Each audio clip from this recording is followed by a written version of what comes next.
So I just have to put the funky heads. And so I accept all. Oh, funky grandma, nice Yeah, to have you on here babe. today. Yeah. How you doing? Good, great. Thanking God most especially for life. Hmm. It's very, very vital. Yeah, very vital. Sometimes when you don't have life as you're supposed to have it, it's very, very, very, very devastating. But when you come out from any form of ailment and you see life again, you appreciate I'm telling it. you, at You the time, you appreciate it. Say, Yeah. wow. Like today, I learned a guy is in the hospital. I felt bad. I said, Yeah. oh, what is it in the hospital? Because it's not a funny place to be. You know, sometimes we take so many things for granted. And so when we are hit with that pain, you know, that discomfort that takes us away from our comfort zone, from things we used to enjoy. Yeah. And then we see, oh, so life can be this tough. Yes. Life can be this difficult. This different. You know, this different. And so when you get that life back, you hold it with your two hands like this, thanking God for every second. Bit of it. You know. Yeah. So that is why I say sometimes I think people need to really visit the hospital. You know. And see how people are lamenting. How people. Then you appreciate life. They are lamenting, crying, no money, nobody to be there with them.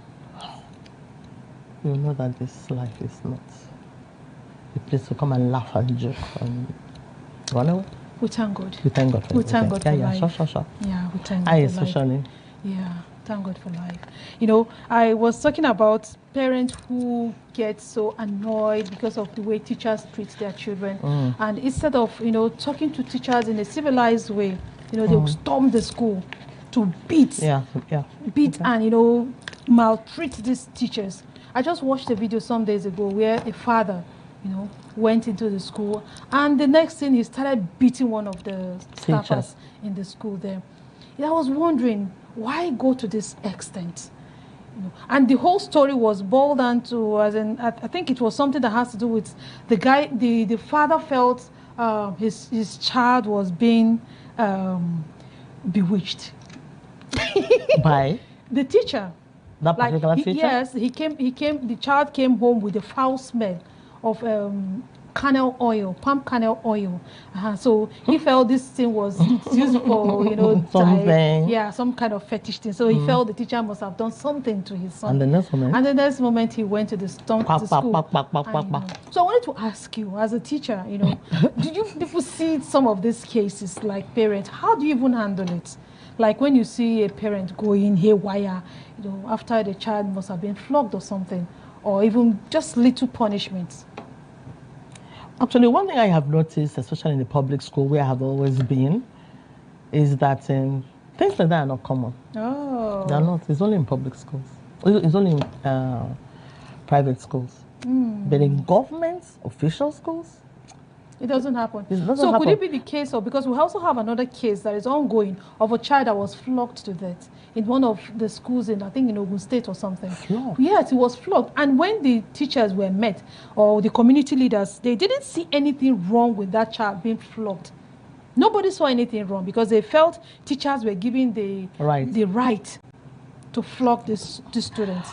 No, so is it that you people do not flog these children, or the parents see the teachers have this right to carry out such acts? Like in the school where I am, there's a zone we call Eagle Square. Eagle Square. There is a zone. All the students in the school know that zone is danger zone. Okay, so sorry. Actually, there are different ways a school system should organize themselves. Okay. Let everybody be aware of whatever issues should be. So the first day I went, and that's the first school I've heard had an Eagle Square. Eagle Square. The students, they say, you go to Eagle Square, the Peking don't faint now. Because you know they will flog them there. Oh. So it's not just going to the class, teaching a child, and a child is being insulted, but you carry a cane and flog. Okay. That's what I mean. The child must go to Eagle Square. Let them judge the case, what he did. Oh, before any punishment. Yeah, you don't just flog a child like that. Okay. Like yesterday, before yesterday, a mother came with 3 children, and they were giving her actual headache, and girls for that matter. She came to the school. I was just passing by and I was hearing the counselors talking about it. Why did you do that? Why did you do that? Come on, kneel down. Look at your mom here. She's crying. Kneel down. So sometimes there are ways a lot of problems in schools are handled.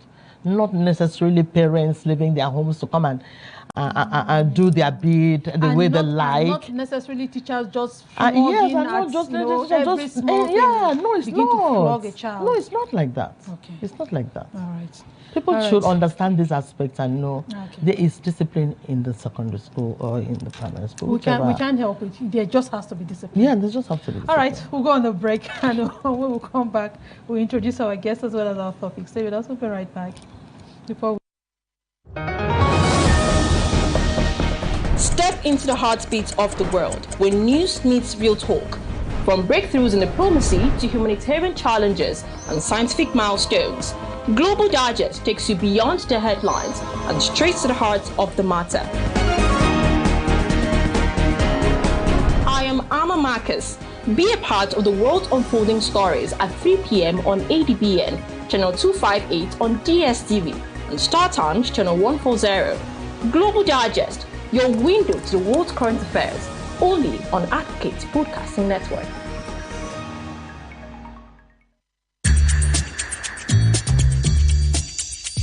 No matter wetin I see, enough fit make mouth heavy to talk am.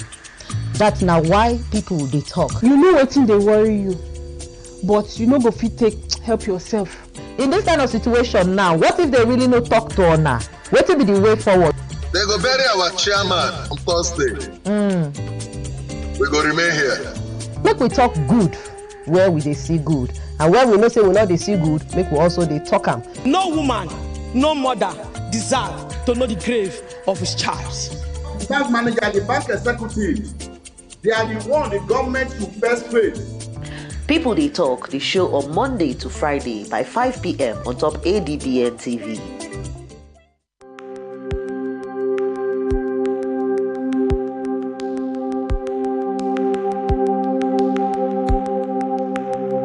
Welcome to the Niger Delta, a region of incredible beauty and stark contrast.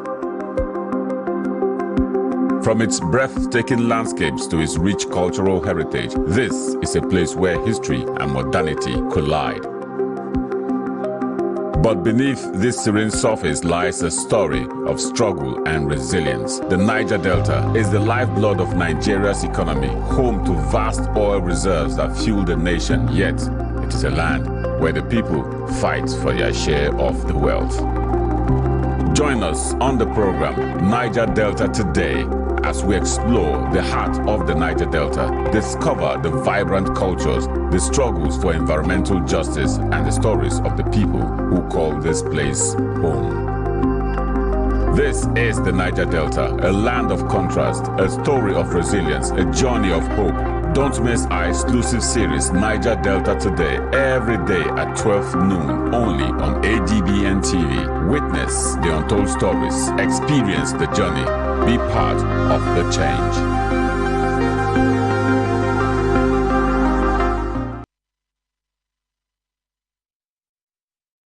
Thanks for being there and welcome back. So behind every road accident statistics lies a story of shattered dreams, broken families, and devastated community. Let's honor the memories of those lost by working tirelessly to prevent future tragedies and ensure our road become heavens of safety. It is a pleasure to welcome Mr. Paul James. He's a Public Relations Officer, Federal Road Safety Corps, Akwa Ibom State. So he's joining us today. Mr. Paul, you're welcome to the show. Thank you, and good afternoon. Good afternoon. Welcome to the show, Mr. James. Thank you. Pleasure having you.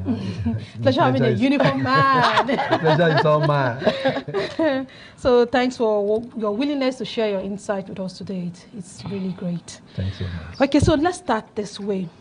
Let's start by knowing the most significant challenges, we have in the state when we talk about road safety. And how is the Federal Road Safety Corps addressing these challenges? Thank you so much. As much as all of us are interested Okay. in this business of saving lives on the road. So I want to look at the challenges significantly and the predominant in Akwa Ibom State. Actually, Akwa Ibom State motorists, or Akwa Ibomites generally, we can say they are law-abiding Seriously? people. Really? Really? Nancy? That's a good one. Yeah, it's, you know, we determine this by the rate of crashes that are being recorded. So relatively in Akwa Ibom State, you know, so the rate of road traffic crash is minimal. Okay, so to that effect, we can, you know, deduce that yes, the Akwa Ibomites are law-abiding. Okay. So they are actually conscious of their safety when they're on the road. So, but we still have, you know, pockets of some recalcitrant offenders, those who are yet to conform to those principles of, you know, proper road usage. We still have those, you know, pockets of persons. That is the reason why we are still out to sensitize, you know, and enlighten, so that everybody will, you know, be on the same page to ensure that Akwa Ibom State's roads are safe for all of us. Okay. So, but then you've still not mentioned those challenges. You know, I would like to know exactly the most common, you know, you say we have pockets of those who still do not are conversant with the law. So what are some of those things they do that is very common, you know, that is posing a very big challenge for we have this observed trend of infraction that has to do with people driving against traffic. Yes, this is a very predominant, you know, infraction on offense, you know, relative to road traffic in Akwa Ibom State that we've been all out, you know, trying to get people to have a change of orientation, change of attitude, you know, towards this particular offense. We've had, you know, several complaints too coming from, you know, some concerned individuals reporting saying that, you know, at certain locations within the state, people have been in the habit of driving against traffic, which is generally called, you know, one-way drive. You know, so and it's very, very common these days. Yes, it's very, very common. Yeah, it's very, very common. And why do you think it's common? Why do you think it's common? Of course, the reasons may not be far-fetched. Okay. Yes, we can attribute that to, you know, the economic situation. Okay. I just wanted him to go there because you know why I said so, because there's a road where I don't do this before, but I have to confess, don't arrest me, please. It's okay. But I had to do it. Safe. Yeah, I had to do it because the distance for me to go do the U-turn is too much. But meanwhile, I can come out and just cross, do one way, just 1 second, and get to the other road. Yeah. So you see, it looks or it sounds, you know, good. Good. Yes, but because it's comfortable. Yes, it's convenient, you know. So, but in the long run, you know, it's very dangerous. It may not be that economical after all. Yes, because while you're looking at, you know, the short distance you have to cover, you know, making that, you know, taking that one way and all of that in consideration for your fuel and perhaps your time, you know. So we also need to consider the fact that while you're doing that, should anything happen in the course of that, that's true. You know, that time you're trying to save, you may not be able to save it, you know, again. And then the money you also want to save, you know, through your fare, you end up spending more. You know, we've had cases, you know, people had to hit other pedestrians, you know, knock down, you know, those other persons who are also, you know, road users as well.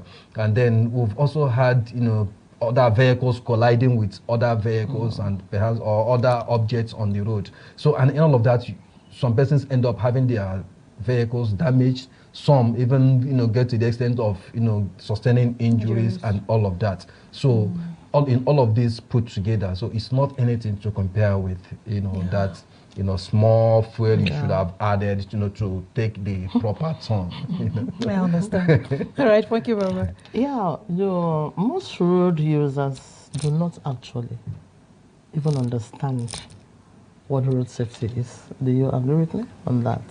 Of course, most road users do not even understand. When we talk about road safety, they think it's something that they've been hearing since road safety. They just stand on the road and do this, and they don't know anything else. Some persons think road safety is all about the men in uniform. Okay. The operating station. That's all they know about road safety. Okay. So I am worried a bit on how you can create more awareness, more impact. Let the road users feel your impact more on their protection on the roads, so that some of them will now understand that they should be careful, that they should follow road signs. Because, for instance, the roundabout, I'm coming this way, the other person is coming the other way, the other person is coming the other way. Who is to come first? Who is to come first? Who is to take the roundabout first? It's an issue. So you see people trying to let's just manage who is going first. You put your face first, you waka. So these things are very, very common, especially in U-turns. So my question is, what do you actually mean by road safety? Let them understand you better and why you're doing what you're doing. Okay, the issue of road safety, we have a slogan, like we always say, road safety is everybody's business. Safety particularly is everybody's business. So, and then here, so if we narrow it to, the road, so we're talking about road safety being everybody's business. Yeah, and that has to do with our knowledgeability on the proper road usage. Okay. Yeah, the rudiments of driving. We've been able to, put a distinction between, drivers and motor movers, vehicle movers. What we mean by this is that if you are not knowledgeable enough about those, the principles of road usage, understanding the traffic rules, the regulations, so you are more or less a motor mover, a vehicle mover. You are not a driver. Not a driver. A driver. Because when we say a licensed driver, because before you are said you are a driver, perhaps you would have undergone some form of training. So having undergone some form of training at first stage through the driving school, because before you are even issued with the driver's license, which is actually the document that permits you or authorizes you to use the road as a driver, you would have gone through a driving school, which is the first point of call, for every driver. And then having been certified competent from the driving school, then you proceed to FRSC through the office of the MLAs, the Motor Licensing Authority, for application of your driver's license. And then you will also be tested by the vehicle inspection officers, the VIOs, to ascertain your level of competence. So it is when you are certified that you will be given the approval to proceed to make your payments before the driver's license can be issued to you. So it is upon the issuance of this driver's license, and when that license is obtained by you, that you can now say, yes, I am a certified or a licensed driver. Do you understand? So that is just not just a motor mover. A motor mover. So, but we still have a lot of persons that just entered the road without obtaining that authorization to use the road, and that's actually is illegal. That is on it. So we also have some persons who actually would have undergone that training stage, but this road safety, it has to be a continuous sensitization, retraining, and at some points, things also evolve and you need to be updated. That's the reason why we advocate for training and retraining, to the extent that people's conscience will be reawakened, from time to time. There are some persons also, they may understand or know what to do, but because it's been a very long while, they've not been exposed, to matters of safety and the measures, so they tend to forget them. So that's why, from time to time, we go about on enlightenment We visit worship centers like the churches. On Sundays, we go there. We enlighten people. At such forum, we have the all categories of road users. You have not come to my church before. Oh, okay. I think I think you should. Think we will extend it to your church as well. Please do. Okay, so talking about that, I really want to know if the federal road safety here in the state have been able to, if you can give us some success stories of initiative that has been carried out that has impacted on road safety positively in the state. Okay, in Akwa Ibom State, we have a commander now who is up and doing in person of Corps Commander Edward Odiete Esquire.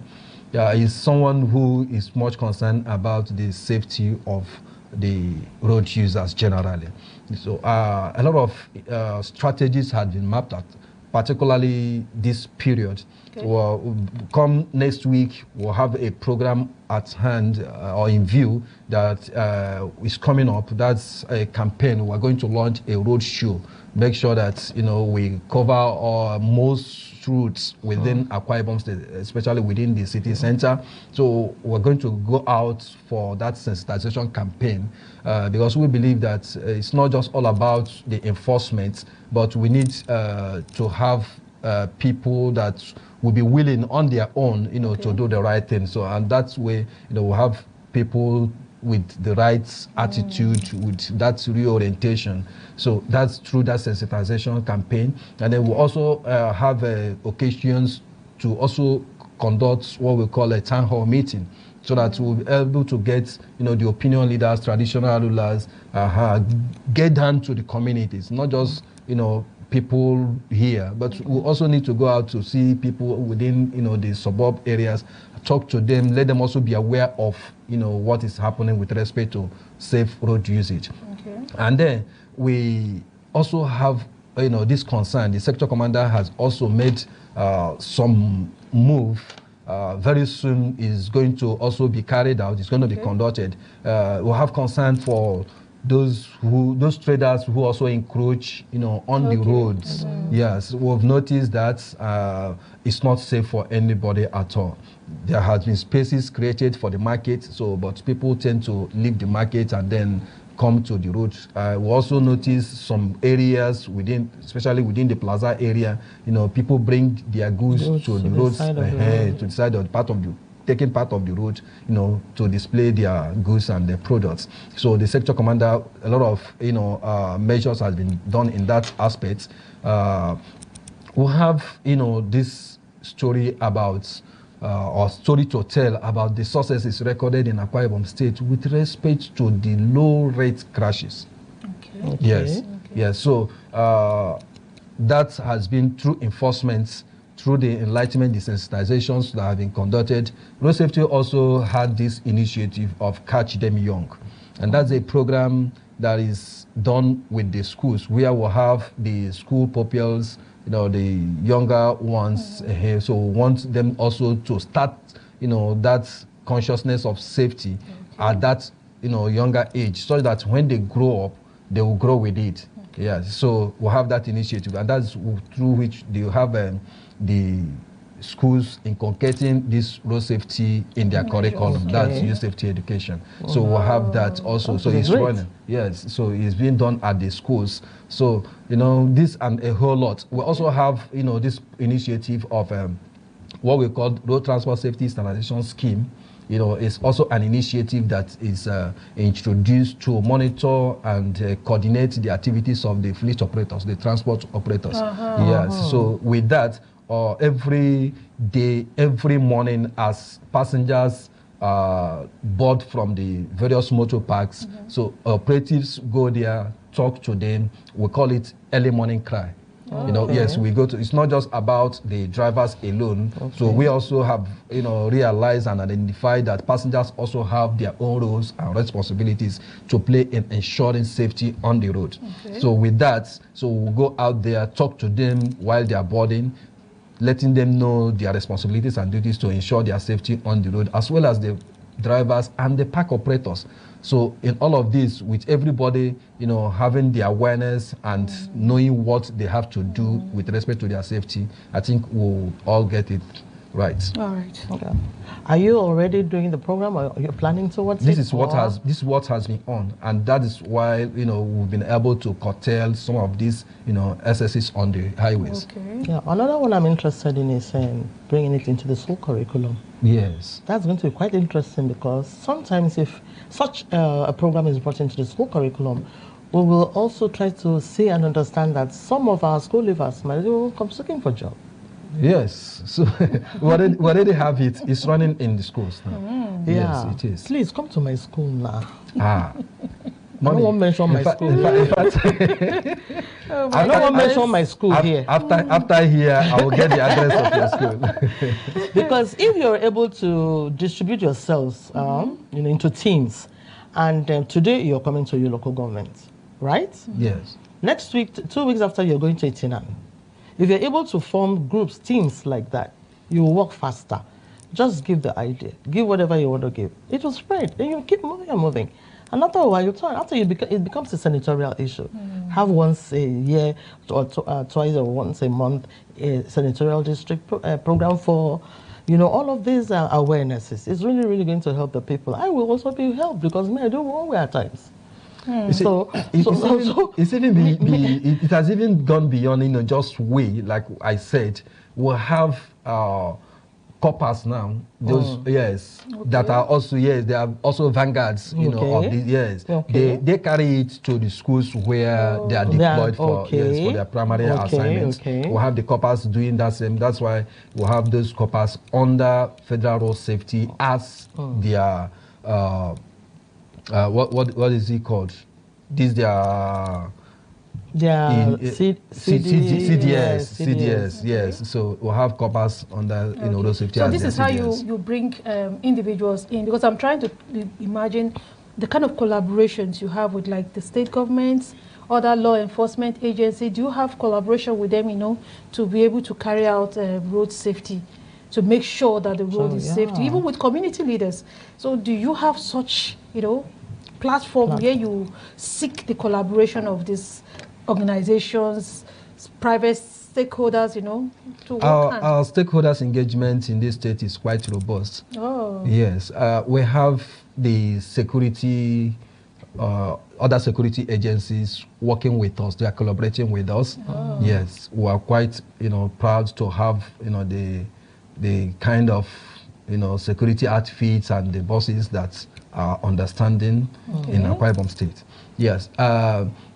The community leaders you mentioned and the tradition, I just told you that we engage, them through, town hall meetings. Yes. We get to them. By next week, we will be at Ekorepene, so having another town hall meeting through the traditional ruler, the paramount ruler there, So these are things we have been doing from time to time. We engage, in fact, we synergize with, all the critical stakeholders, all the relevant stakeholders. We make sure that they are all carried along. Even in road safety, we have another arm of the road safety, which is the special marshal, the non-uniform personnel. They also carry out the same duty as those of us in uniform. Okay. Yeah, they discharge.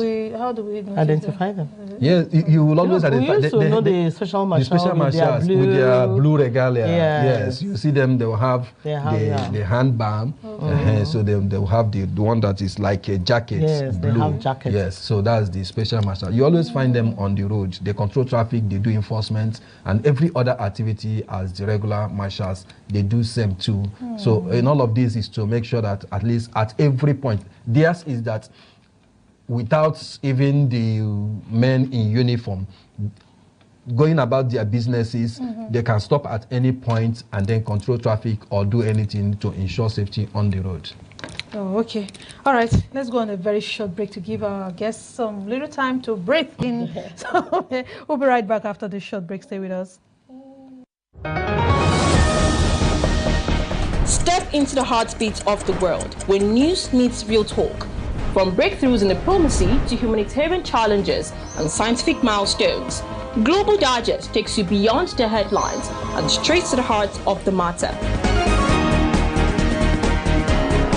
I am Amma Marcus. Be a part of the world unfolding stories at 3 p.m. on ADBN, channel 258 on DSTV, and Star Times, channel 140. Global Digest, your window to the world's current affairs, only on Advocate Broadcasting Network.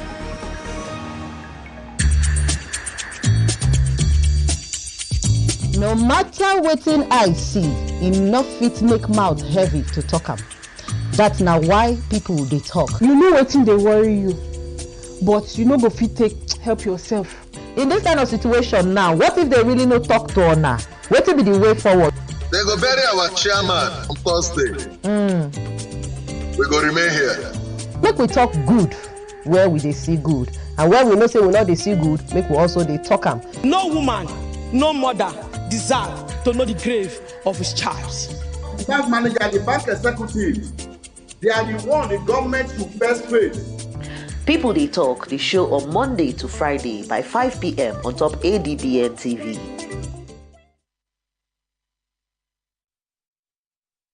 All right, welcome back and thanks for being there. So we're still discussing road safety, and we have, well, the officer with us, the officer in uniform, Mr. Paul, here doing justice to the topic. But let's take some few tweets from social media to see what people are talking about road safety. Okay, so we have this one from Abode. Okay, so he said, dear vehicle owners, drivers, a trend. Check your vehicle every time before you drive it. Use your seatbelt before driving. Do not text while driving. Use your mirror, your turn indicators and horns. Control your speed and be mindful of how you overtake. And then we have this other one from Drive Safety Caution. It says, with traffic accident being a leading cause of injury worldwide, staying updated with driving best practice is crucial. Key tips include maintaining a safe following distance, okay, adhering strictly to speed limits and minimizing distractions, such as mobile phone usage while driving. Now let's talk about this mobile phone usage. And then seat belts, the most common. I see people do this thing, and I think I begin to wonder, this seat belt, is it actually for the road safety officer, for the driver? Or for the driver? Because we don't wear our seat belt. It's only when we sight. Where? Oh, no, I'm talking of some persons. I'm not talking of me. I'm talking of some persons. The moment they see the road safety officer, that's when they start. And immediately they pass the officer, they take it off. So what exactly is the problem? Why is it that people do not like to use this belt? Especially in this part of the world. Yes, as I think I can say, is ignorance of the importance of the seatbelt. People don't seem to understand or know the importance of seatbelt usage. A lot of persons who have got involved in road traffic crashes, they've had occasions to give testimonies of how the seatbelt was their only saving grace in the event of a crash where the vehicle had to somersault. You know, so people think it's all about road safety. The men in uniform they see on the road. By the time you see the site road safety, that's when they want to have the seatbelt strapped, and they fail to understand that that seatbelt is the safety gadget in that vehicle that can keep them safe in the event of a crash. We've had occasion where someone will have to ask, the seatbelt, does it also cause road traffic crash? You know, so yes, the question is, it is not seatbelt that will cause road traffic crash, but seatbelt is what will save you in the face of road traffic crash. And then the road traffic crash does not announce to anybody when it will happen. So you need to be proactive, you need to be prepared. In case it happens, seatbelt is one safety gadget that can save you in that vehicle. And it is for every occupant of the vehicle. Every occupant of the vehicle is expected to be strapped, to have the seatbelt strapped. Fasten your seatbelt the moment you sit in the vehicle. before the vehicle even moves, have that seatbelt strapped against you. Because some persons also have had, this excuse or complaints that, oh, sorry, they forget. The reason is because, that consciousness is not, yes, it's not there.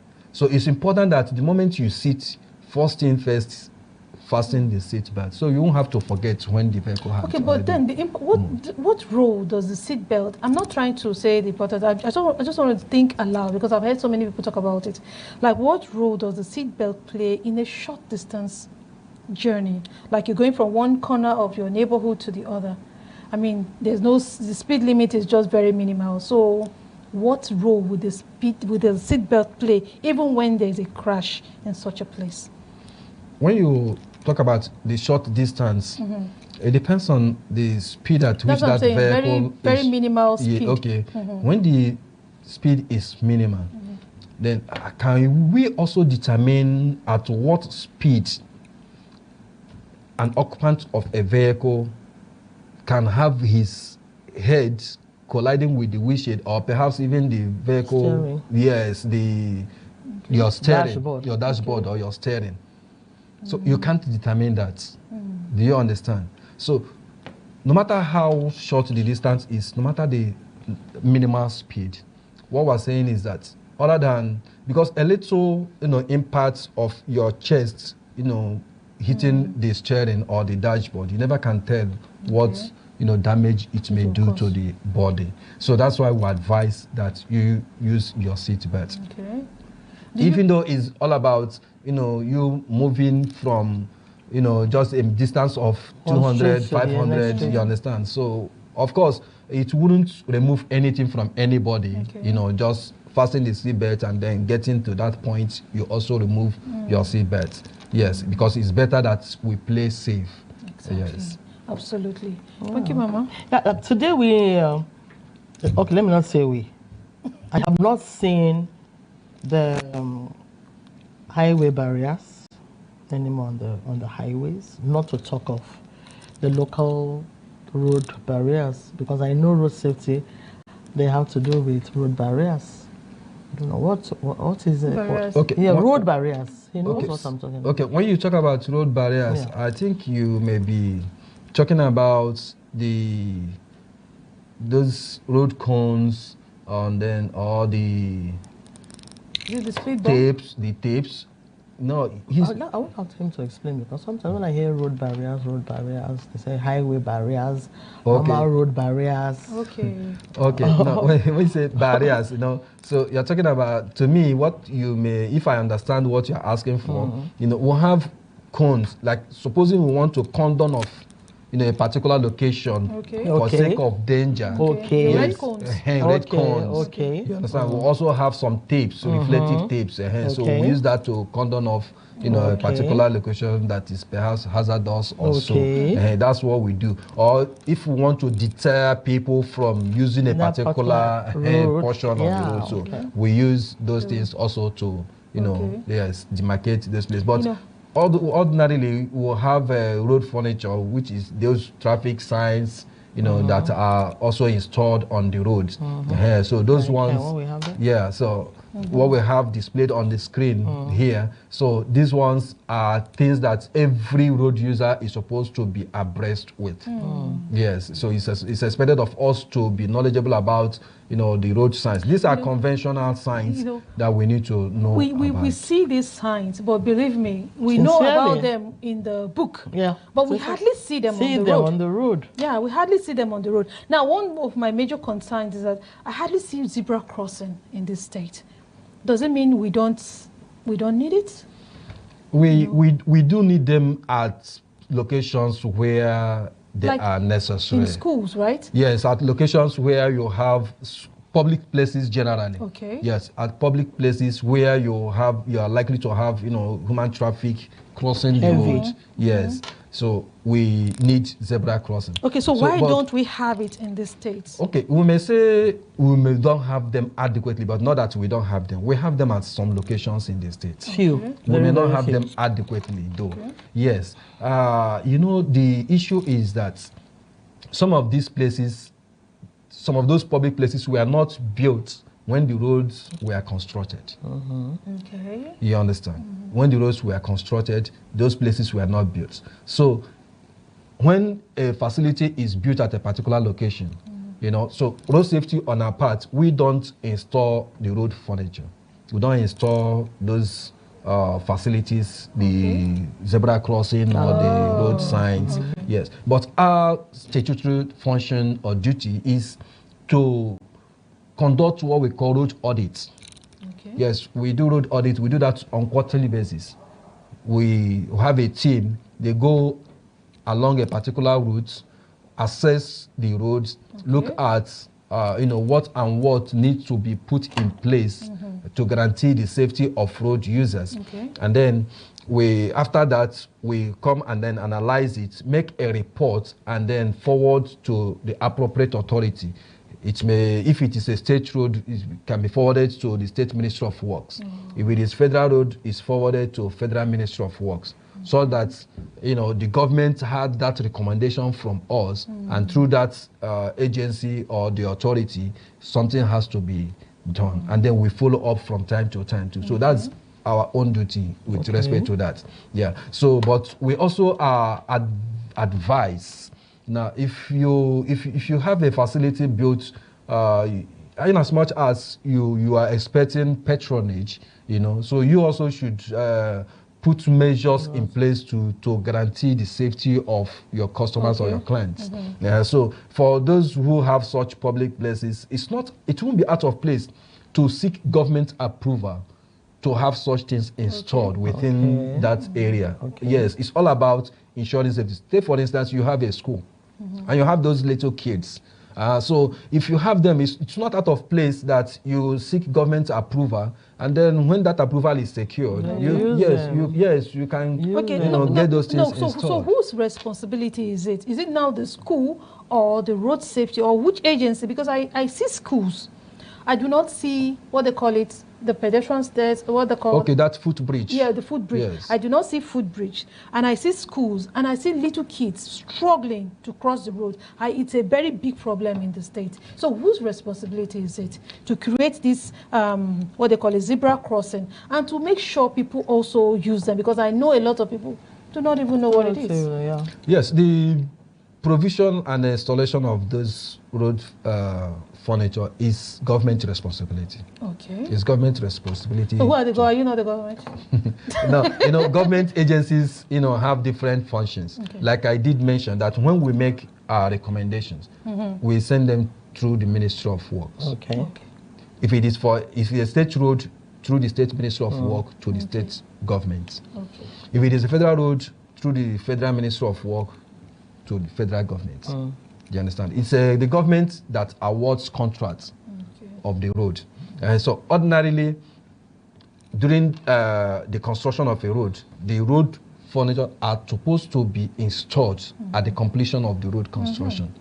So some places, this furniture are installed, but unfortunately, we have some hoodlums that tamper with the road furniture, to the extent that over time you won't see those furniture on the road. Somebody will begin to think, oh, these things were not provided for ab initio, but they were provided. But just like this manhole you see on the